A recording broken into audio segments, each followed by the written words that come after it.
നമസ്കാരം. നിത്യജ്യോതിഷത്തിലേക്ക് എല്ലാ മാന്യ പ്രേക്ഷകർക്കും സ്വാഗതം. ഇന്ന് 2024 സെപ്റ്റംബർ മാസം 16 തീയതി, 1200 ആണ്ട് ചിങ്ങമാസം 31 തീയതി തിങ്കളാഴ്ച. ഇന്ന് തിങ്കളാഴ്ചയാണ്.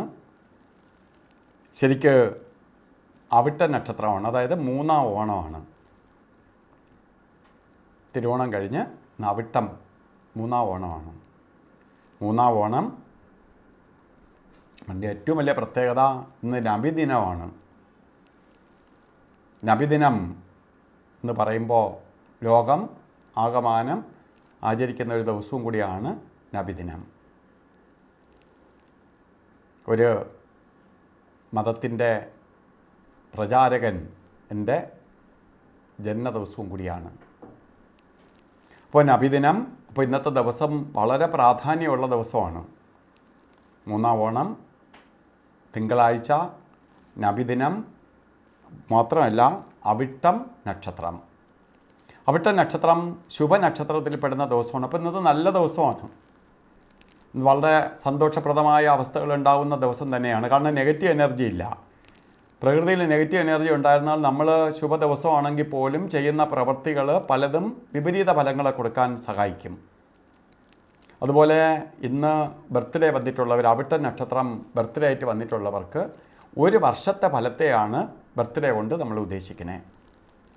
അപ്പോൾ നിങ്ങൾക്ക് ഒരു വർഷത്തെ വാർഷിക ഫലത്തെ ചിന്തിക്കുമ്പോൾ വളരെ ഭാഗ്യദായകമായ ഒരു വർഷമായിരിക്കും എന്ന് കരുതുക. സന്തോഷപ്രദമായ ഒരു വർഷമായിരിക്കും. സാമ്പത്തിക പുരോഗതി ഉണ്ടാവും. വീട് വയ്ക്കാൻ ആഗ്രഹിക്കുന്നവർ, അല്ലെങ്കിൽ വീട് വാങ്ങാൻ ആഗ്രഹിക്കുന്നവർ, അല്ലെങ്കിൽ വീട് പണി തുടങ്ങി വഴിയിൽ കിടക്കുന്നവർ, ഇവർ നിങ്ങൾക്കെല്ലാം വളരെ നിങ്ങളെ വീടുമായി ബന്ധപ്പെട്ടുള്ള കാര്യങ്ങൾക്ക് ഇറങ്ങുക, അത് വിജയിക്കും. അതേപോലെ തന്നെ ഗ്രഹ കാര്യങ്ങളുമായി ബന്ധപ്പെട്ട് കാര്യങ്ങൾക്ക് അനുകൂലപ്രദമാണ്. അതിന് ഒപ്പം തന്നെ വാഹനം വാങ്ങാൻ ആഗ്രഹിക്കുന്നവർ, വിദേശയാത്ര ചെയ്യാൻ, വിദേശയാത്ര എന്ന് പറയുമ്പോൾ വിദേശത്ത് പോകാൻ കൊള്ളാം. വിദേശത്തിരിക്കുന്നവർക്ക് മറ്റൊരു രാജ്യത്തേക്ക് മൈഗ്രേറ്റ് ചെയ്ത് പോകാൻ അനുകൂലപ്രദമായ വർഷമാണ്. നിങ്ങൾ പോവുകയാണെങ്കിൽ അത് വിജയിക്കും. നമ്മൾക്ക് പോകുന്നതിലല്ല കാര്യം, നമ്മളത് വിജയിക്കുമോ എന്ന് നോക്കിയിട്ട് വേണം പോകാൻ. നമ്മളിതിൽ ഇറങ്ങുന്നതിന് മുമ്പ് അത് എത്ര കണ്ട് വിജയം നമ്മളെ മുന്നേ കൂട്ടി അറിയുക. അതാണല്ലോ ജ്യോതിഷം കൊണ്ട് ഉദ്ദേശിക്കുന്നത്. ജ്യോതിഷം എന്ന് പറയുമ്പോൾ എന്താണ്? നമ്മളുടെ ജീവിതത്തിൻ്റെ വഴികാട്ടിയാണ്. നമ്മളെ ശരിക്കും ജീവിതയാത്രയിലെ റൂട്ട് മാപ്പാണ് ജ്യോതിഷം. അതിനെ മുന്നറിയിപ്പ് തരുന്നതാണ്, ഘടകമാണ്. ഓരോ കാര്യങ്ങളും നമുക്ക് ഈശ്വരൻ, പ്രകൃതി ശക്തി നമുക്ക് മുന്നറിയിപ്പ് തരും. നമുക്ക് മുന്നറിയിപ്പിനെ അവഹേളിച്ചുകൊണ്ട് പോകുന്നതാണ് നമുക്ക് പരാജയത്തിന് കാരണമായി തീരുന്നത്. അപ്പോൾ ആ സമയമാണ് നമുക്ക് നടന്നുകൊണ്ടിരിക്കുന്ന സമയം. നിങ്ങൾക്കൊരു വർഷവും അനുകൂലപ്രദമാണ്. അപ്പോൾ എന്ത് കാര്യത്തിനും ഇറങ്ങാം, അത് വിജയത്തിലേക്ക് വരും. അതുപോലെ ഇന്നത്തെ ദിവസം ഓരോ കാര്യത്തിന് യാത്ര തിരിക്കുമ്പോൾ നമ്മൾ രാഹുകാലം നോക്കി യാത്ര തിരിക്കുക. രാഹുകാലം എന്ന് വെച്ചാൽ നമ്മളെ യാത്രയ്ക്ക് തടസ്സം വരികയും യാത്രയ്ക്ക് ഭംഗം വരുത്തുകയും ഒക്കെ ചെയ്യാൻ സാധ്യതയുള്ള സമയമാണ് രാഹുകാല സമയം. 7:30 മണി മുതൽ 9 മണി വരെ എന്ന് കലണ്ടറിൽ രേഖപ്പെടുത്തിയിട്ടുണ്ടെങ്കിലും 7:30 മണിക്ക് രാഹുകാലം തുടങ്ങത്തില്ല. 7:48 തുടങ്ങുകയുള്ളൂ. 9 മണിക്ക് അവസാനിക്കില്ല. 9:18 വരെ രാഹുകാല സമയമുണ്ട്. അപ്പോൾ രാഹുകാലത്തിന് മുമ്പോ രാഹുകാലത്തിന് ശേഷമോ ശുഭയാത്രയ്ക്ക് ഇറങ്ങുക. അതുപോലെ തന്നെ യമകണ്ഠകാല സമയവും ഗുളികകാല സമയവും ഒരു ദിവസം നമുക്ക് ഒരു കാര്യങ്ങളും ഒരു ശുഭകാര്യങ്ങളും ചെയ്തു കൂടാൻ പറ്റാത്ത സമയമാണ്. നമുക്ക് പാടില്ലാത്ത സമയം. അതിൽ ഗുളികകാല സമയം വരുന്നത്